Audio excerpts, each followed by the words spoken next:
Hello everyone, দেখেন আজকে আমরা 15 কেজি খাসি একটি কিনে খাসির মাংস দিয়ে বিরিয়ানি পাকাইতেছি। বিরিয়ানি পাকাইয়ে আমরা বন্ধুরা মিলেমিশে বিরিয়ানি খাওয়ার জন্য প্রস্তুত হলাম। এখন আমরা সবাই মিলে এই যে বিরিয়ানি খাইতেছি।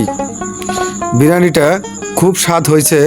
আমাদের তাহের ভাই বিরিয়ানি পাকাইছে, আমরা খুব স্বাদ করে খাইতেছি। তবে বিরিয়ানিটি কেমন হয়েছে প্রিয় দর্শক আপনারা বলবেন। আমার কাছে ভালোই লেগেছে, আপনাদের কাছে কীরকম লেগেছে কমেন্টে জানাবেন।